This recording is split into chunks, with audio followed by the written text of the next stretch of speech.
Okay, well, Prynhawn, good afternoon, everybody. Welcome along to this Cabinet meeting on Wednesday, the 27th of April 2022. Please note that obviously, as with all Cabinet meetings, today's meeting will be recorded, and we'll move straight into the agenda then. Agenda item number 1, any apologies for absence? I believe there are none. We're all here, okay. So we'll move into agenda item number 2. Are there any declarations of interest? No? Okay, so we'll go straight into the open session then. Under portfolio items, agenda item number 3, highway adoptions, to consider a report of the Chief Officer of Neighbourhood Services. So, Councillor Jones, I believe I'm coming to you.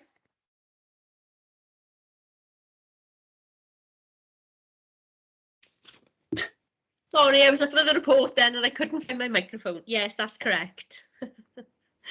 Am I okay to continue, yeah? Yes, please do. Okay, 2 seconds. Bear with me. So many things open.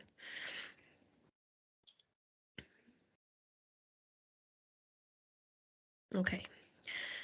Thank you for your patience there. So just a quick summary of the report. The attached table in Appendix 1 outlines the highways that have been constructed as part of a housing development in the County Borough. The table also includes the final inspection dates of each development. The highways have been inspected by our highways officer and have been constructed to the standards that enable the council to adopt them as highways maintainable at public expense. In the event the Cabinet accept the recommendations in 2.1 below, notices will be displayed in the relevant locations, declaring that the highways will be maintainable at public expense should no valid objections be received within 1 month of the date advised within the notice. Therefore, I move that the adoption of the streets as detailed in table in Appendix 1 under the Highways Act 1980, Section 38 and 228 be approved. And I would just like to confirm briefly the actual highways. They are Winebank Court in the Gellidig Estate, Nantafrodd in Gellidig Estate, and also Dan Coed, Ponsticketh with footways and highways. Thank you. Thank you, Councillor Jones. Do I have a seconder to that report, please? I am happy to second that, Chair. Thank you, Councillor Thomas. Are there any questions in relation to the report? No? Okay. Are there any observations in relation to the report? No? In that case then, colleagues, I'll move straight to the vote. All those in favour, if you could raise the virtual hand on the screen. That's carried, Chair. Thank you, Monitoring Officer. Okay. Well, Rogers, you're very fast fingered then, Councillor Rogers. Pardon? Last Cabinet meeting. Last one coming up. So if you could lower your hand then, thank you. Okay, we'll move on to agenda item number 4, and that is payment of care home fees 2022-2023 to consider a report of the Chief Officer of Social Services. And I believe that's you, Councillor Rogers.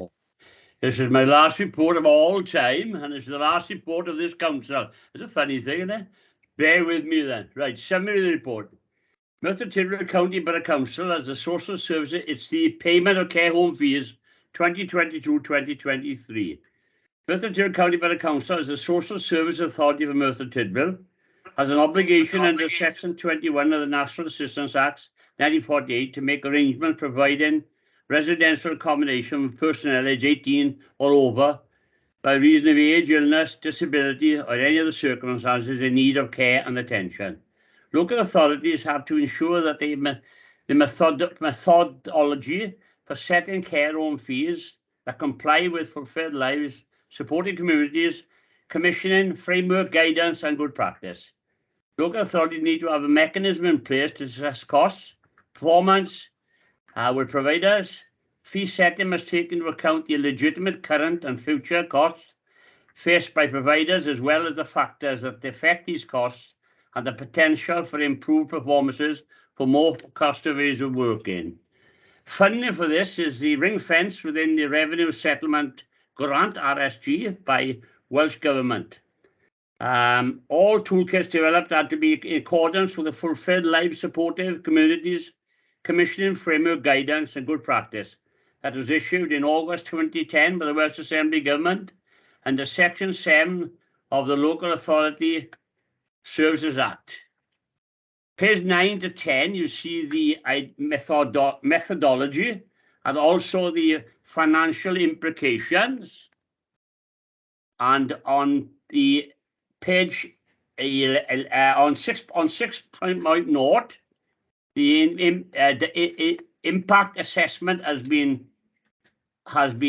covered, and I go to the recommendations that the level of 2.1 to 2.2 recommendations, the level of payments to independent sector residential and nursing care service providers paid at the rate shown in Appendix 1 be approved. And 2.2, the increase in fees for 2022-23 be backdated and be effected from 1st of April 2022 be approved. And Madam Chairman, I so move. Thank you so much, Councillor Rogers. And do I have a seconder to that report, please? I'm happy to second that, Chair. Thank you, Councillor Thomas. Colleagues, are there any questions in relation to the report? No? Okay. Any question or observation, Councillor Davis? I've got a couple of questions, Leader, if that's okay. Okay. Yeah, thank you. I suppose, Angela, you go in to take the questions. The first one relates to 5.6 of the report, and I know that you've said that it's difficult to compare the fee rates across current local authorities due to the different and differing financial circumstances of the homes, and obviously the cost implications to them. But in obviously pulling this report together and obviously reflecting upon the recommendations and the work that Rockhaven did we look at what particularly some of our neighbouring authorities, certainly within the Regional Partnership Board footprint, were charging based on the current weekly fees, just to see if we got some kind of comparator on where Merthyr Tydfil, in terms of the residential and nursing home sectors, sits? Thanks, Councillor Davis. In response to that, they had, when we were undertaking this piece of work, they hadn't set the fees for Bridgend and RCT, who are regional partnership neighbours. Though Rockhaven were currently undertaking the same exercise for Monmouthshire and Torfaen, and they were coming out pretty similar in terms of costs using the new criteria. There's a slight difference between doing a full cost fee cost analysis, where you take into account everything. The other factor in here, if you look at it in the report, you will see one of the significant factors in this has been the implementation of the real living wage, which is a Welsh Government requirement. When you look at the difference between the fee for 21-22 compared to 22-23, it probably accounts to around 50% of the difference in the cost. That has been ring-fenced by Welsh Government, and we will get a payment for implementing the real living wage. However, Welsh Government have only provided the funding for the differential between any gaps between the existing minimum wage up to the real living wage for direct care workers only. And if you look at the report, we've had to bear the cost then, as an authority, of the differential between the direct care workers and the supervisory and management structure within there, and that wasn't factored into the payment. I hope that answers your question. Chair, if I could Angela, could I ask you a supplementary then, based on your response? I know that obviously you've been leading a group and a piece of work in terms of market commissioning as part of work of the regional partnership boards in terms of obviously residential and nursing homes. How is that piece of work progressing?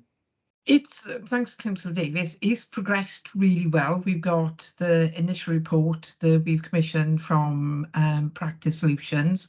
I don't think there was any alarming sort of elements that came through that we weren't aware of. I think one of the key things was oversupply of residential and supply of certain nursing elements across the region. it involved significant liaison with people who use the service, stakeholders and the providers themselves. We held a workshop yesterday to test the recommendations that were included into the report and to look at what we could do in terms of the short and medium actions to address some of the areas we identified for improvement. And it was really positive. We've seen then, I think we haven't yet had the report because it was only yesterday afternoon, but we can see some of the areas that we would look to prioritise in the coming months and years, and then the medium and longer term pieces of work. I think one of the key things that come out from the providers who were really involved in the discussion yesterday was around revising some of our forums to reflect them being equal partners in strategic direction and development for care homes.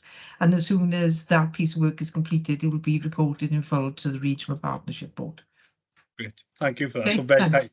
obviously very timely then for me to ask you the question about the progress in that work. Chair, I've got a couple more, if that's right, because this has been a very interesting report. This is my last opportunity in this administration to ask some questions, if that's okay. I wanted then to ask you, Angela, and you might need to come back to members in respect of this. I was just wondering, obviously, in terms of this report coming in respect of obviously the allocation of obviously the charges and the weekly rates, is what is our vacancy factor in Merthyr Tydfil homes looking like at the minute, and is there likely to be an additional cost pressure to the local authority during this financial year in respect of any potential vacancies?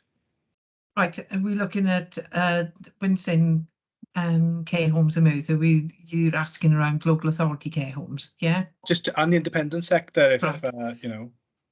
As I've already suggested, what we have seen is an oversupply of residential and undersupply of nursing. Yeah. As you can imagine, then the vacancy factor changes quite quickly because there is a call to people where they're going into care now. They're going into care far later in the sort of pathway than they would have several years ago. So we do see quite a turnover of people going in and leaving the care accommodation. I think as this stands, I haven't got the numbers off the top of my head, but in commissioning panel yesterday, what we saw was that there were a number of vacancies for residential, as we know is the case, and there are a smaller number of vacancies for general nursing, and we have no vacancies for EMI nursing within Merthyr County Borough Council, but we do commission outside of Merthyr as well. So we do place quite a lot of people within the Cannon Valley and neighbouring authorities. So in terms of in line with the choice protocol, wouldn't it? Yeah. Yeah. In terms of our own homes, we've looked and we brought a paper to Cabinet previously around looking at the reconfiguration of Tŷ-Bargoed, because that did have higher levels of residential and lower levels of EMI. There is registered to provide both. That piece of work was agreed by Cabinet. We're currently in the process of awaiting completion of some minor adaptations to Tŷ-Bargoed, as in securing the front door with an entry button, an exit button, and then we will open the whole home and it will be then available as fully for people with dementia as well as elderly frails, who will be mixed pretty much along the same format and model as Tŷ Gyrnos. Great. And Lida, just two very, very quick ones, and they will be quick ones, I promise. Angela, and you may again not have this information to hand, but are there many homes now in Merthyr Tydfil that are requesting, on top of any assessed weekly rate by us, that would ask for a top-up? The key home that requests top-up has been Greenhill Manor. That has been the case for some time. And you may be aware, Councillor Davis, that Greenham Manor also provides a lot of placements for people outside of the Merthyr area. I think it's around 40 at any time, between 40 and 50% of the people who reside in Greenhill Manor are Merthyr residents, especially as they have a younger person's area. So there are a number of people who have been placed from RCT, from Cardiff, and from Caerphilly. So there's around 50% in there, and they do attract a top up, Great. but And then not in all cases. Thank you. That's really helpful. Leader, my final question then just relates to perhaps an update. Obviously, I can see at 5.1 in the last point in the table there is the personal care weekly rate increase for learning disabilities. I just wondered whether you could give members just a general sense really about how the LD learning disability pool budget is going, and how on track that budget is in terms of whether it's going to spend, underspend or overspend, and how effective that partnership has been with our neighbouring authority partners. Right, in terms of the learning disability pool budget, that, as you're aware, that was something that was funded through the Integrated Care Fund previously between three of the partners, which was ourselves, Rhondda Cynon Taf and Cwm Morgannwg Health Board. That pooled budget does not exist any longer as part of the reconfiguration from the Integrated Care Fund to the Regional Integrated Fund, because it didn't meet the criteria for funding through the Regional Integrated Fund. Though we anticipated that would be the case, and we built those costs back into core funding. Okay, so Leader, if I may then, just a supplementary to that. Obviously, that was seen as perhaps something that could have been really innovative, bringing partners together to share costs on placements. Obviously, it hasn't met the criteria for the Regional Integrated Fund, but was there discussions amongst senior officers in the respective organisations about collaboration outside of RIF to continue that as a model of good practice between the partners as something that could be seen as innovative? Thanks, Councillor Davis. In terms of the Learning Disability Pool Fund, that was only funding a very small minority of the people that we actually support. We have several other areas that we would utilise. As you're aware, we have a pooled fund for the older persons care facilities, which is part of the requirements and the Social Services Wellbeing Act, that each region has a pooled fund. That is fully operational. We also use the sort of section 117 arrangements, where we have not so much pooled arrangements, but contributions from the two partners for those people who've previously been detained under the section under the Mental Health Act.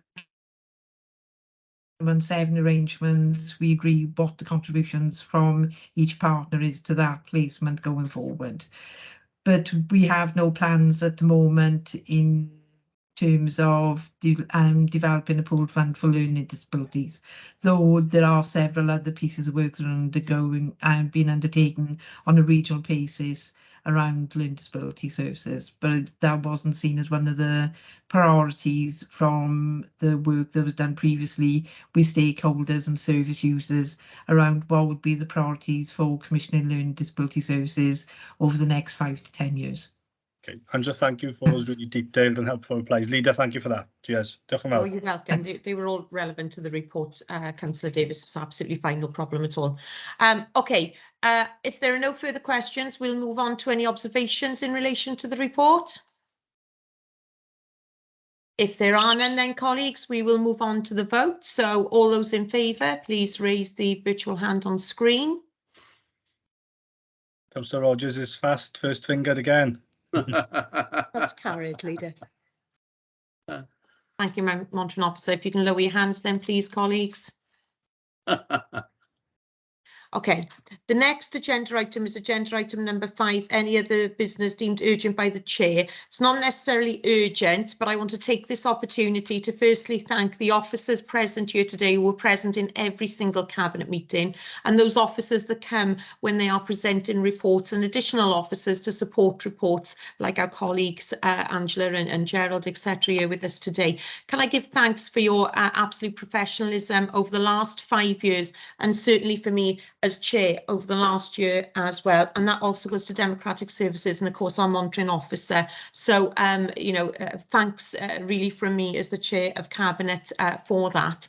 And last but not least, can I give thanks to Councillor Tony Rogers, who is one of the most experienced councillors, and he really is retiring, he says, this year. So I just want to give my thanks to Councillor Rogers for his commitment and his professionalism as a cabinet member and taking part in cabinet obviously over the last couple of years as well. Much appreciated, Councillor Rogers, and all the very best to you. I know we're going to stay in touch, but all the very best to you as well. Can I just bear with me for exactly 2 seconds or so? Carisp, it's not political. Can I just thank everyone in cabinet and all officers, and can I wish them all the best for the future and good health? That's the main thing, because and I'd like to do this little thing before I finish, because I've been reading a book on Woody Guthrie, the greatest folk singer America ever produced, and what a story. And he's all fantastic song, but one song he sang, and then I'm going to sing it, and I'm clocking out. I'm finishing then, that's my God. It's called So Long It's Been Good to Know You. So long it's been good to know you. So long it's been good to know you. I've got to be moving along. I've got to be moving along. Thank you. God bless you. Well, da iawn, Councillor Rogers. If only I'd known you had such a beautiful voice, we would have had much more singing over the last couple of years. But Tony, thank you so much. That was a beautiful rendition to finish cabinet today. Thank you all ever so much. Much appreciated. Take the very best of care and see you all soon. Thank you. Thank you. Thank you.